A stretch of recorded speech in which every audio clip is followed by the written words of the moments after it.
Millions of people would like to overcome stage fright because of fear of lack of practice. Now, if you're one of those people, listen up. Welcome to Speakers Are Leaders podcast with Harry Sardinas and Lily Patrascu. Discover how to become a charismatic speaker and leader so you can attract ideal clients and business collaborations. The first thing you need to do in order to overcome stage fright that is caused by lack of practice is to actually practice, okay? It's very normal that you would feel intimidated by an audience when you actually don't know your topic. And the reason why you may not know your topic is because you haven't had time to prepare. Now, it sounds very obvious, but a lot of people don't prepare enough. Okay. Now, of course, if you're doing like a TED Talk, you have to rehearse it for so many times so that you almost know it by heart.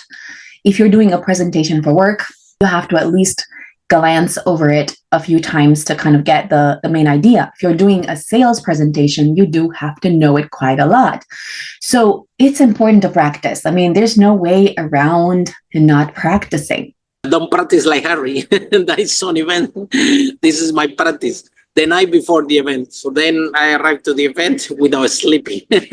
So don't leave it for last. Practice is something that has to be consistent and never leave it for the last day. And I remember that one day we were doing a book launch from a friend of us, a great property investor. And a lot of people were about to speak in the audience, at the event. So it was several speakers. I think that was speaker number 2 or number 3. So then we are there in the green room, and one guy come to me and touch me saying, "Are you Harry? Are you the guy that help people with public speaking?" And I said, "Yes, this is me." He said, "Man, I'm so glad to see you. I have such a few fear of public speaking, so you need to help me with this." I said, "Okay, that's okay. This is my contact. You can contact me, and definitely I can help you to become this year. I understand." And the guy told me, "Well, the problem is I'm number 6 to speak." I'm like, "What?" So he happened to be a real estate entrepreneur specialized in luxury real estate, and he was the speaker number 6. So then what I did, I said, "Okay, this is what we're gonna do. We are I'm gonna do my talk because I have to, yeah. And this is what we're gonna do. I want you to stay outside. I don't want you to think about the audience. Yeah, don't even look at them. I'm gonna get you outside this room. I'm gonna put it in the other room, and I want you to think in something that you're grateful for. I need you to think something that makes you happy. I'm gonna do my talk and I'm gonna come back." So I did my speech, and then I'm looking for the guy. I'm like, "Man, you need to speak soon." And the guy, when he came to see me, has like these butterflies in the stomach. And when I find out that he was the speaker number 6, he was terrifying. Anyway, I did my speech, and I'm coming to see him. And again, he's with the same butterflies. I said, "Did I tell you to think something you're grateful for?" "Yeah," but still he was with this terrible fear. So I said, "Okay, this is what we're gonna do. I need you to jump. Let's jump. Yeah, let's make some movement." So I'm started to jump with the guy. Everybody in the green room looking at me, and this guy said, "These two are crazy." So then, but the movement of jumping, right? And then we always do one exercise that we call it 1, 2, 3 punch, right? Because when you are, if you're in a state of empowerment, you cannot be in a state of fear. It's either one or the other one. So by moving your feet, moving you from a state of fear to a state that you're powerful, you cannot come back to a state of fear. So the more the guy jump, the more he start to do 1, 2, 3 punch, and doing it with me. Little by little, gradually, this state of fear disappear, and is this guy now is feeling. I say, "Are you ready?" He say, "I'm ready." I say, "Are you ready?" Say, "I'm ready." And when they mention his name, yeah, as I say to him, "Come on, you ready? Come on, it's your time now." And the guy was there like a lion, and he arrived, and I said, good evening, everyone. And this is about my business. I'm so grateful. And all of a sudden, he started to speak. But you know what happened? After this first minute, because he was in a state of empowerment, and this is the first minute is when you have this huge fear. After the first minute, that fear disappeared because you're doing it. Everything is okay. Nothing happened. They're paying attention to you. So that the guy continues and continues, and he did an amazing speech. Yeah.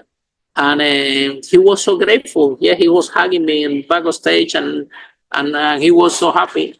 And I think that in that moment, is this first 10 seconds, is this first minute, what actually can make it or break it for you. So there are a few tips that we have for this first minute or first 15 seconds. Number one, you have to change your state.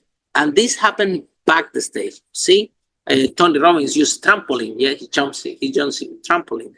It works for something from, I have seen, for example, Raymond Aron walking back and forward repeatedly and getting into a state before go to the stage. So if you see, like a football player, every speaker have the ritual where before they come into the stage, they start to empower themselves. They start to get themselves into the state of I can do this, into the state of power. And when you are in this state, I can do this, you cannot be on the state of fear, and you start to focus. So number one, like this, move.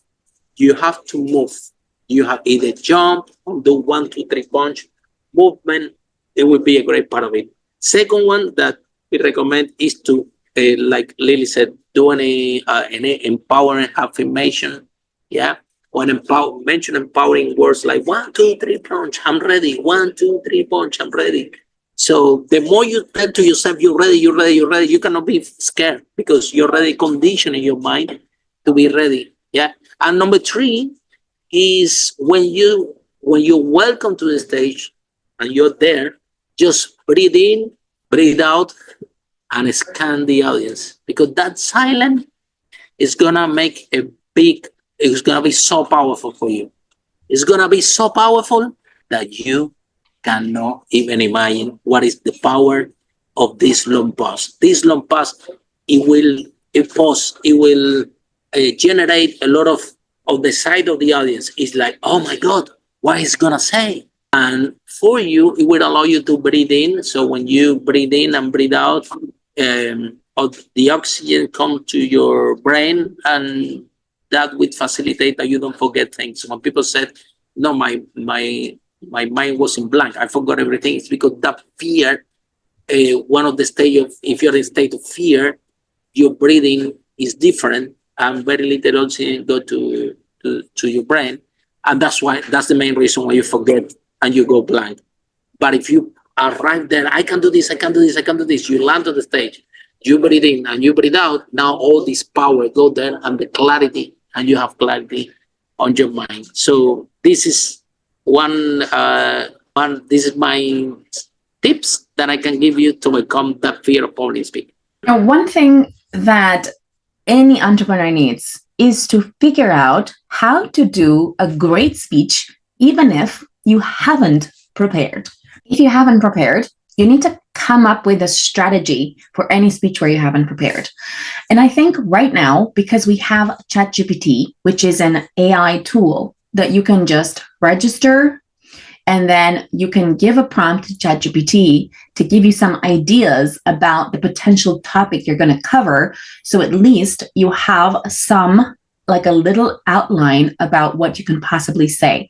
So let's say you haven't had any time at all to prepare, then you can either just jot down a few points, and then you talk on those points and you share that with your audience. Part of the preparation, big part of that preparation, it is step number 1, overcoming the fear. Know how you're gonna have this. You're gonna go from the state of fear to a state of empowerment on the stage. So when you're rehearsing, you have to when you're preparing these steps of empower yourself before you go to the stage, is the very first thing you have to do.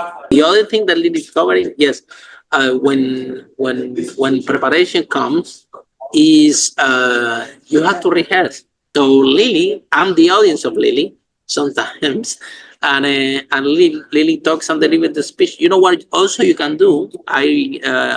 We used to when we have rooms in the hotel, and it's empty. Yeah, we draw a face in a piece of paper, and then we put it on the chairs in the back of the chair, and then we put one face smiling, another face sad, another face wondering, and then even like this, you can get used to different faces having different.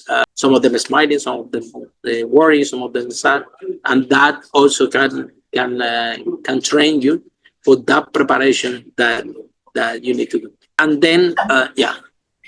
So one important thing is that if you haven't prepared, okay, because you haven't had time, you have to figure out a strategy for every time that you come to the stage, you at least have a few points. So either you jot them down on a piece of paper or on your phone, and at least you have some key ideas. And I find that even in 5 minutes, you can come up with something really great that will give you an idea of what to say. And that way you do feel prepared, even if you haven't really taken the time to do it. Or you can give ChatGPT a prompt, like I'm talking about this particular topic tonight, and I am, I don't know, branding expert, publishing expert, whatever it is that you do.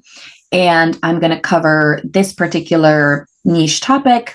Give me some key ideas or outline of what I could potentially cover.